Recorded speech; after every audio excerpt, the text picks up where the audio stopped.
নমস্কার বন্ধুরা, আমি পারমিতা। আমার চ্যানেল পারমিতা হেভেন ব্লগে আপনাদের সকলকে স্বাগত। আশা করি ঈশ্বরের কৃপায় সবাই ভালো আছেন, সুস্থ আছেন। আমি আর আমার পরিবারের সকলেও ভালো আছি। আর সকালবেলায় চায়ের পর্ব শেষ করে ব্রেকফাস্টে গরমে আর কিছু বানাতে ইচ্ছা করছিল না, তাই কটা পাউরুটি সেকে দিয়েছি, একটু টোস্ট বানিয়ে দিয়েছি বাটার দিয়ে, আর সাথে একটু ঘরে মিষ্টি ছিল, তাই দিয়েই জলখাবারের পর্বটা শেষ করেছি। আসলে এই গরমে রান্নাঘরে একদমই থাকতে ভালো লাগছে না, যতটা কম থাকা যায় সেই চেষ্টাই সবসময় আমি করি। মেয়ের জন্য অনলাইনে কিছু হাফ প্যান্ট অর্ডার করেছিলাম, দিয়ে তো ছিলাম 3টে অর্ডার, কিন্তু এসে পৌঁছেছে আজ মাত্র একটা। তো দেখে বেশ ভালোই লাগছে, যেমনটি দেখেছিলাম তেমনই। আসলে এরকম শর্ট হাফ প্যান্টগুলো গরমে পরতেও খুব কমফোর্টেবল, আর এই ধরনের ফ্লাওয়ার প্রিন্ট আমার ভীষণই পছন্দ। আর এখনও পর্যন্ত আমার মেয়ের নিজের পছন্দের বোতটা এখনও আসেনি। আমি যা পছন্দ করে ওর জন্য কিনে আনি, ও সেইগুলোই পরে। চলে এসেছি কিচেনে। কিছু মাছ ফ্রিজে ছিল, সেগুলোই বের করে আবার একটু ধুয়ে নিয়েছি। এবার নুন হলুদ মাখিয়ে নেব। আজকে ভাবছি একটু সামান্য টক ডাল আর তার সাথেই মাছ ভাজা বানাবো। আসলে রোজ রোজ মাছের ঝোল খেতে এরা কেউ চাইছে না, আর আমারও এখন 2 পদ 4 পদ বানাতে একদম ইচ্ছা করে না এই গরমে। কিন্তু টক ডালটা তো কম্পালসারি, আর টক ডাল আমাদের ঘরে সবাই খুব পছন্দ করে, তাই ভাবলাম টক ডাল আর মাছ ভাজা দিয়েই আজকে সবাইকে লাঞ্চ করিয়ে দেব।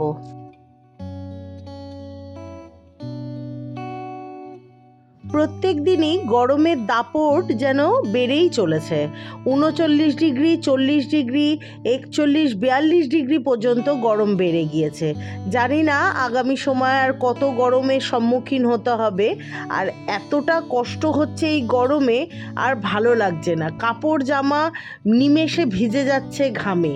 সারা দিনে 4টে-5টা নাইটি চেঞ্জ করতে হয়, এত গরম। আর আমার 5তলার ওপরের গরম তো আমি বর্ণনা করতে পারবো না।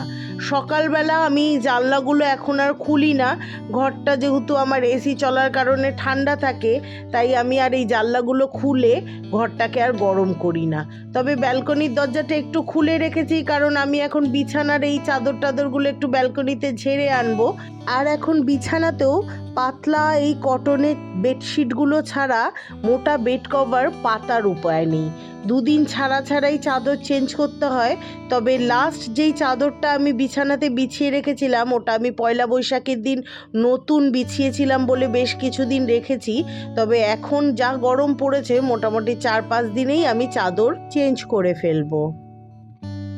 রোজ একঘেয়ে কাজ করতে করতে বড্ড ক্লান্ত হয়ে পড়েছি, আর ভালো লাগছে না। সামার ভ্যাকেশনটাও মেয়ের পড়ে গিয়েছে, একটু কোথায় ঘুরতে গেলে ভালো হতো, একটু ঠান্ডা কোনো জায়গায়, পাহাড়ে বা কোথাও।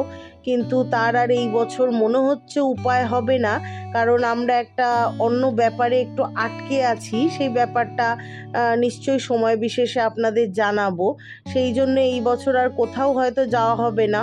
অন্যান্য বছর কোথাও যাওয়া না হলেও বা বড় ট্যুর না করতে পারলেও আমার হাজবেন্ড অন্তত দীঘা মন্দারমণি 1-2 দিনের জন্য আমাদের নিয়ে বেরিয়ে যেত, কিন্তু এখন হয়তো সেটা সম্ভব হবে না।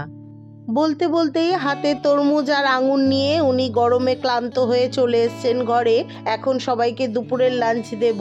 লাঞ্চে ওই যে বলেছিলাম টকের ডাল আর মাছ ভাজা, আর আমি নিজের লাঞ্চটাই এখন বেড়ে নিয়েছি, সাথে নিয়েছি একটু মিষ্টি আচার।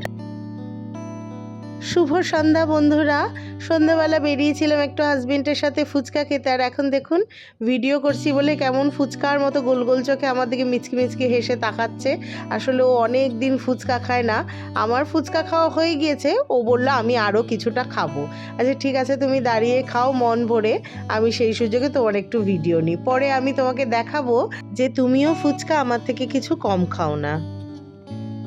দুজনে মিলে ফুচকা খেয়ে বাড়িতে এসেছি।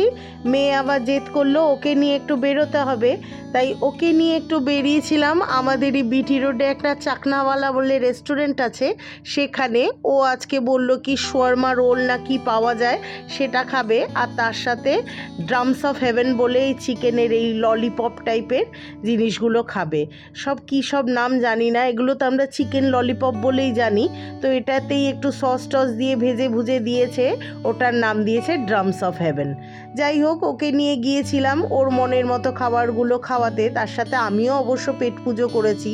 ও এতটা থোড়েই না খেতে পারে, দুজনে ভাগ করে করেই খেয়েছি। সব খাওয়া শেষে ওনার আবার একটু ডেজার্ট না হলে চলে না, তাই আবার ওনার জন্য অর্ডার দিলাম ব্রাউনি উইথ আইসক্রিম। সেটাই এখন বসে খাচ্ছিল। আমিও এর থেকে টেস্ট করেছি, ভাগ বসিয়েছি। ও এতটা খেতে পারতও না। আজকের মতো ব্লগটা তাহলে এখানেই শেষ করলাম। আবার দেখা হবে আপনাদের সাথে আমার পরবর্তী ব্লগে। আজকের ব্লগে যদি আপনাদের কিছু ভালো লেগে থাকে তাহলে অবশ্যই একটা লাইক কমেন্ট করে দেবেন।